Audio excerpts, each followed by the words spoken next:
Hey guys, welcome back. तो जैसे मैंने पोस्ट में लिखा था, मैंने ईएमएस स्पेस की तो एनालिसिस कर दिया लास्ट वीडियो में।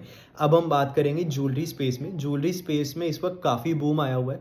अनऑर्गेनाइज टू ऑर्गेनाइज शिफ्ट हो रहा है। लोग हॉलमार्क ज्वेलरी की तरफ ज़्यादा जा रहे हैं। अर्बनाइजेशन हो रहा है। लोग बड़ी बड़ी चेन्स की तरफ ज़्यादा जा रहे हैं क्योंकि रिलायबिलिटी ज़्यादा है। अगर मैं इतने ज़्यादा पैसे खर्च कर रहा हूँ, ज्वेलरी खरीद रहा हूँ एंड मैं उसको बड़े ओकेजन पे डाल के जाऊँगा, तो I wouldn't want to take any chances वहाँ पे। तो इसलिए ऑर्गेनाइज की तरफ जा रहे हैं। इसमें हम डिस्कस करेंगे Gargi PNGS fashion jewellers, DP Abhushan and Motisons jewellers. तो गार्गी पीएनजीएस के बारे में बात करते हैं। Market cap 840 crore, sales in quarter two on year on year level 110% से बढ़ा। ये फिगर पिछले क्वार्टर में 100% था, उससे पिछले क्वार्टर में भी आई थिंक अराउंड यही फिगर था। तो काफ़ी क्रेजी ग्रोथ। और इसके साथ साथ सेल्स तो ये बढ़ा ही रहे हैं, बॉटम लाइन भी सेम या ज़्यादा फिगर्स ही बढ़ा रहे हैं। जैसे इस बार इन्होंने 3 टाइम्स बढ़ा लिया, लाइक 200% का इंक्रीज हुआ पैट में, एंड ईपीएस में भी 200% का इंक्रीज हुआ। पिछले क्वार्टर में जो क्या कहते हैं पैट का इंक्रीज था वो 100% था। ठीक है, तो काफ़ी अच्छे नंबर्स हैं, काफ़ी अच्छी ग्रोथ हुई। बिजनेस मॉडल के बारे में बात करें तो ये रिटेलर हैं of sterling silver and brass jewellery, idols and other silverwares and related gift items. Fast fashion jewellery में है, जो सिल्वर से बनी हो या ब्रास से बनी हो। अभी रिसेंटली ये 14 कैरेट गोल्ड में भी आए हैं, ये एंटर के 14 या 18 कैरेट गोल्ड में। तो स्टडेड ज्वेलरी बेसिकली जहाँ डायमंड्स लगे हुए जिसमें। अब ये रिटेलर है, इससे क्या मतलब है? बेसिकली जैसे कल्याण ज्वेलर है या कोई भी है, उनके स्टोर्स हैं, स्टोर्स के थ्रू ये ज्वेलरी बेचते हैं। तो बस रिटेलर का मतलब वो है। ऑल्दो ये सारे एजेस एंड जेंडर के लिए बनाते हैं, बट इनका जो मेन टारगेट ऑडियंस है, वो है वर्किंग विमेन। वर्किंग विमेन क्या है? वर्किंग क्यों है? क्योंकि वर्किंग विमेन ही यूजली, मतलब ज्वेलरी में अब ज़्यादातर देखो लड़कियाँ इंटरेस्टेड होती हैं, उसमें भी आप फास्ट फैशन ज्वेलरी बना रहे हो तो वर्किंग विमेन इंटरेस्टेड होंगी, और वो यूजली टीयर 1 टीयर 2 में मिलेंगी। इसलिए अगर आप इनका स्टोर्स देखोगे तो वो हालांकि ये महाराष्ट्र में काफ़ी ज़्यादा कॉन्सेंट्रेटेड है। हाउएवर आप बड़ी सिटीज़ में देखोगे तो हैदराबाद, बैंगलोर, कोलकाता, नासिक, पुणे, मुंबई, तो यहाँ तो टीयर 1 सिटीज़ हैं या टीयर 2 सिटीज़ हैं, who are at the brink of becoming tier 1 cities. ठीक है, जो जल्द ही टीयर 1 बनने वाली हैं। इसके अलावा आप देखो इनका जो टारगेट है, इन्होंने 100 करोड़ का टारगेट दिया है फिजिकल ईयर 25 के लिए इन रेवेन्यूज़। 50 करोड़ था इनका फिजिकल ईयर 24 में, तो डबल करना चाहते हैं रेवेन्यू। क्वार्टर 1 क्वार्टर 2 में मैनेजमेंट कर रही है, तो हैट्स ऑफ, मतलब management is walking the talk. तो काफ़ी अच्छे नंबर्स हैं, और मतलब ग्रोथ भी ऐसे नहीं है 10-20%, 30%, 100% ग्रोथ, और वो कर रही है मैनेजमेंट। 66 इनके स्टोर्स थे, 66 इनके स्टोर्स थे क्वार्टर 1 के एंड में। क्वार्टर 1 की स्टार्टिंग में 55 थे, तो इन्होंने 11 स्टोर्स तब ऐड किए, और ये कह रहे हैं 66 के ऊपर ये 13 से 16 स्टोर्स और ऐड करेंगे in this entire year. Mumbai में इन्होंने क्वार्टर 1 की कॉल में बोला था ऑलरेडी ब्लॉक कर चुके हैं जगह। तो आप बड़ी सिटीज़ में अगेन देखो, क्योंकि इनके टारगेट ऑडियंस ही वो है। हैदराबाद, बैंगलोर, कोलकाता, इंदौर, मुंबई, यहाँ पे ये और एक्सप्लोर कर रहे हैं। मार्जिन इनके बिट्टा मार्जिन 30% है, पैट मार्जिन 23%, 22% है क्वार्टर 1 क्वार्टर 2 में। तो काफ़ी अच्छा कर रही है कंपनी। बॉटम लाइन ये है। इसके अलावा डीपी आभूषण है। DP Abhushan market cap 4000 crore, sales in quarter 2 on year level 84% से बढ़ी। ये फिगर पिछले क्वार्टर में 7% था, because of heat waves and election इन्होंने बोला था। PAT in quarter 2 on year level 89% से बढ़ा। ये फिगर पिछले क्वार्टर में 60% था। EPS in quarter 2 on year level 88% से बढ़ा। ये फिगर पिछले क्वार्टर में 61% था। ठीक है, अब आप देखो इन्होंने ना पिछले साल भी फिजिकल ईयर 24 के आसपास भी इन्होंने 50% के आसपास ग्रोथ की थी। तो अगर आप क्वार्टर 1 क्वार्टर 2 को मिला दो, कंबाइन कर दो, तो ये भी अराउंड 50% के आसपास ही ग्रो कर रहे हैं। तो कंसिस्टेंटली सेल्स ग्रो कर रहे हैं। EBITDA मार्जिन इनका 3.8% है, पैट मार्जिन 2.5% है। बिजनेस मॉडल क्या है? ये रिटेलर है ज्वेलरी, अगेन जैसे गार्गी पीएनजीएस है, ये भी रिटेलर है, शॉप के थ्रू ज्वेलरी बेचते हैं, बट फास्ट फैशन ज्वेलरी में नहीं है, ये गोल्ड ज्वेलरी में है, जो ट्रेडिशनल गोल्ड ज्वेलरी है। इंदौर, रतलम जो गोल्ड सिटी ऑफ इंडिया के नाम से जानी जाती है, उदयपुर, भोपाल, उज्जैन, भीलवाड़ा, कोटा, बंसवाड़ा, तो मध्य प्रदेश एंड राजस्थान में मोस्टली कॉन्सेंट्रेटेड है। 11 इनके स्टोर्स हैं फिजिकल ईयर 25 के बिगिनिंग में। ठीक है, तो फोकस है इनका फोको पे भी एंड अपने स्टोर्स दोनों पे। गोल्ड ये चाहते हैं कि ये अभी 11 स्टोर्स हैं, इस साल ये 3 स्टोर्स और खोलेंगे। एक ये ऑलरेडी खोल चुके हैं, उनमें से अजमेर।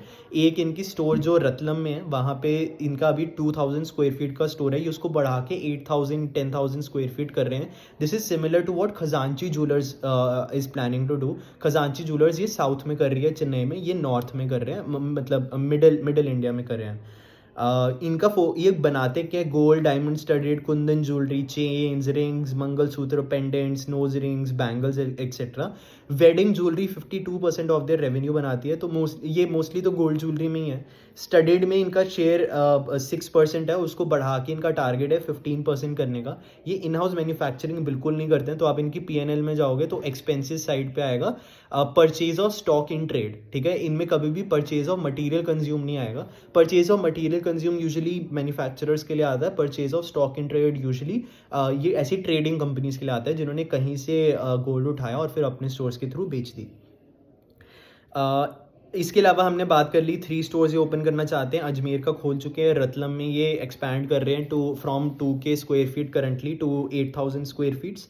इसके अलावा नीमच में भी ये खोल रहे हैं, 3 जगह पे खोल रहे हैं। फिजिकल ईयर 24 में इनका रेवेन्यू 2400 करोड़ था। ये एक इंटरेस्टिंग फैक्ट अब मैं बताने वाला हूँ। इनका 2400 करोड़ था, वो 11 स्टोर से आया। और अगर आप सेंको का रेवेन्यू देखो तो वो 5200 करोड़ था, तो 160 प्लस स्टोर से आया। तो आपके स्टोर्स जो हैं वो 16 टाइम्स हैं, हाउएवर आपका रेवेन्यू जो है वो 2 टाइम्स ही है सेंको का। तो ये बताते हैं कि आप सिर्फ, मैं ये नहीं कह रहा कुछ अच्छा है या बुरा है, मैं सिर्फ ये बताना चाहता हूँ कि आप सिर्फ नंबर ऑफ स्टोर्स देख के ये गेस नहीं कर सकते कि इनका रेवेन्यू ज़्यादा होगा कम होगा। साइज ऑफ स्टोर पे डिपेंड करता है, आपकी फुटफॉल कन्वर्जन रेशियो पे डिपेंड करता है। फुटफॉल कन्वर्जन मतलब अगर 100 लोग आ रहे हैं आपके शोरूम में एक दिन, तो उनमें से कितने एक्चुअली बाय कर रहे हैं, ठीक है। साइज ऑफ स्टोर्स मैटर करता है, फुटबॉल कन्वर्जन मैटर करता है। इनका फुटबॉल कन्वर्जन रेशो 87% है। अगर आप इनकी अगर आप इनके PPT देखो तो इनका जो फुटफॉल है वो मतलब लेट्स से 100 था, वो जब 1000 हो गया या बहुत स्पीड से बढ़ा तो भी इनका फुटफॉल कन्वर्जन रेशो सेम ही रहा है। तो काफ़ी प्यारी चीज़ है।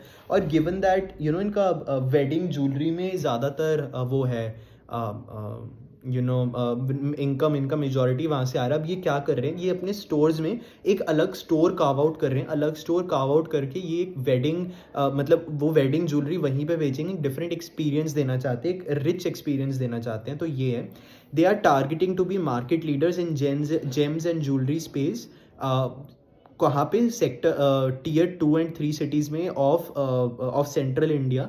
यहाँ पे क्यों, यहाँ पे कंपटीशन कम है आपका। इनका ऐसा कहना है कि इनकम ज़्यादा है, लोग स्पेंड कर सकते हैं, डिमांड जो है स्टडीड ज्वेलरी की वो ज़्यादा है compare to Tier 1 Tier 2 cities. तो मतलब Tier 1 सिटीज़। तो देखते हैं ये एक्चुअल में होता है कि नहीं।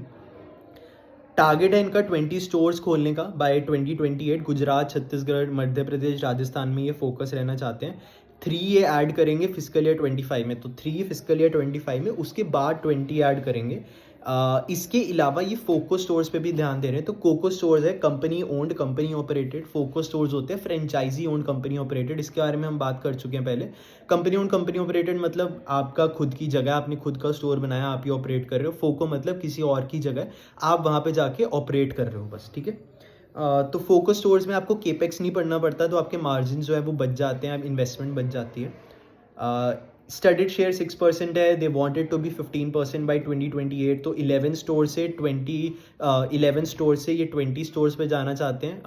3 स्टोर्स उसमें से ये फिजिकल ईयर 25 में खोलेंगे, और फोकस स्टोर्स जो हैं वो उसके ऊपर से खोलेंगे। एंड अगेन स्टडीड शेयर 15% पे लेना चाहते हैं, तो मार्जिन एक्सपेंशन आप एक्सपेक्ट कर सकते हो फिजिकल ईयर 28 तक की जो जर्नी है वहाँ पे। एबिटा इनका 6 to 8% दिस ईयर रहेगा। लास्ट क्वार्टर में इन्होंने 7.6% किया था, इस बार इनका 3.8% है, कम है। बट ब्लेंडेड बेसिस पे like for the whole year आप देखोगे 6 to 8% रहेगा। 15% ग्रोथ इन्होंने बोला था, हाउएवर ये लास्ट ईयर भी इन्होंने आई थिंक 50% की थी। इस बार half one of physical year 25 में भी ये 50% कर चुके हैं। Q1 में कम इसलिए थी क्योंकि अगेन वो इलेक्शंस थे आपकी, हीट वेव्स थी, तो उसके कारण डिमांड शिफ्ट होगी Q2 में, जहाँ इनको ग्रोथ देखने को मिली। इसके अलावा सिस स्टोर्स जो हैं वहाँ पे इन्होंने बोला है कि एक डिफरेंट एक्सपीरियंस के बारे में, जो हमने बोला कि एक स्टोर के अंदर ही एक अलग स्टोर सा बनाना चाहते हैं, तो वो अच्छा एक्सपीरियंस देगा। तो काफ़ी अच्छी कंपनी 50% से ग्रो कर रही है, और आगे भी टारगेट भी अच्छा है। इसके अलावा है Motisons, third company, market cap 3000 crore, sales in Q2 on a year level 21% से बढ़ा। फाइनली एक कंपनी जिसका सेंको से कम है ग्रोथ रेट, टाइटन का भी कम है, बट उसका बेस भी देखो आप, ठीक है। तो 2.7% उसका फिगर था Q1 में सेल्स ग्रोथ का। PAT in Q2 on year level 78% से बढ़ा। ये फिगर पिछले क्वार्टर में 15.7% था। EPS इस क्वार्टर में 32% से बढ़ा है, 33% से, पिछले क्वार्टर में 20% से कम हो, ठीक है। एबिटा मार्जिन के बारे में बात करते हैं। 16% लास्ट ईयर, 16% था इस बार, and Q2 of fiscal year 24 में 15%। पैट मार्जिन 9.5% था। अगेन अब यहाँ पे देखो, इंट्रीग मैं यहाँ पे हो रहा हूँ कि डीपी आभूषण का जो मार्जिन है वो क्यों कम हुआ। देखेंगे क्योंकि गार्गी पीएनजीएस का 30% एबिटा मार्जिन है, मोती सन जो है वो 16% कर रहा है, डीपी आभूषण का 3.84% क्यों है। One reason could very well be कि पहली बात तो पीएनजीएस फैशन ज्वेलर्स हैं, वो तो अलग ही सेगमेंट में, तो उसको तो कंपेयर नहीं करते, वो सिल्वर वाली ज्वेलरी बेच रहे हैं। मोती सन्स और ये दोनों डीपी आभूषण ये गोल्ड ज्वेलरी बेच रहे हैं, बट मोती सन्स इन हाउस मैन्युफैक्चरिंग भी करते हैं, थोड़ी सी आउटसोर्स भी करते हैं। तो इनकी पीएनएल में आप देखोगे मोती सन्स की कि purchase of stock in trade and purchase of material consume दोनों होगा। Purchase of material consume related to manufacturing, purchase of stock in trade जो बाहर से ये एक्वायर करते हैं ज्वेलरी। तो वो भी रीज़न हो सकता है, बट इनका मार्जिन इन जनरल डीपी आभूषण का कम तो हुआ है, तो देखना पड़ेगा कौन कौन में मैनेजमेंट क्या कहती है। बिजनेस मॉडल के बारे में बात करें, it could also be a seasonality thing by the way, क्योंकि डीपी आभूषण जो है 3.8% Q2 फिस्कल ईयर 25 में किया, Q2 फिस्कल ईयर 24 में 4% था, तो it could very well be a seasonality thing as well. Business model पे बारे में बात करते हैं। अब मोती सन्स के 4 इनके शोरूम्स हैं जयपुर में, ऑनलाइन प्रेजेंस है 27,000 इंस्टा पे फॉलोअर्स थे, 76,000 FB पे थे, Q1 के एंड में मैंने देखा था। Design produce and sell jewellery, produce में इन हाउस भी करते हैं, आउटसोर्स भी करते हैं। They are into jewellery of gold, diamond, kundan, silver, platinum, precious and semi precious stones. इसके अलावा they are focusing on online sales, क्योंकि ऑनलाइन सेल्स, क्योंकि वहाँ से काफ़ी अच्छी इनकी ग्रोथ आ रही है। बियॉन्ड जयपुर भी ये जाना चाहते हैं, बट प्लान बना रहे हैं। ओवरऑल इनका प्लान है पैन इंडिया एक्सपेंशन का। अभी देखते हैं कैसे करते हैं पैन इंडिया एक्सपेंशन। अभी शुरू तो करें, जयपुर से तो बाहर निकलो यार, पहले पैन इंडिया का विजन पहले ही दे दिया तुमने। तो इसके अलावा फॉर गाइडेंस इन्होंने बोला कि they are looking to maintain and increase the growth further. मतलब इससे ज़्यादा जनरलाइज गाइडेंस और क्या हो सकती है, राइट। तो ये था मोती सन ज्वेलर के बारे में, ज्वेलरी स्पेस के बारे में। काफ़ी अच्छी स्पेस है। यहाँ पे आपको सेंको गोल्ड, मोती सन जैसी कंपनीज भी दिखेंगी जो 20-25% से ग्रो कर रही हैं। आपको 100% ग्रोथ इंजन्स भी काफ़ी देखेंगे, 50% ग्रोथ इंजन्स भी काफ़ी देखेंगे। आपको इसको वैल्यूएशन से कंपेयर करके अपने लिए बेस्ट पिक उठाना है, या मत भी उठाओ, कोई रिकमेंडेशन नहीं है भाई। अपना देखो और do your own research, and looking forward to tracking this space. Sky gold के नंबर्स आने वाले हैं, very excited for them. Thank you.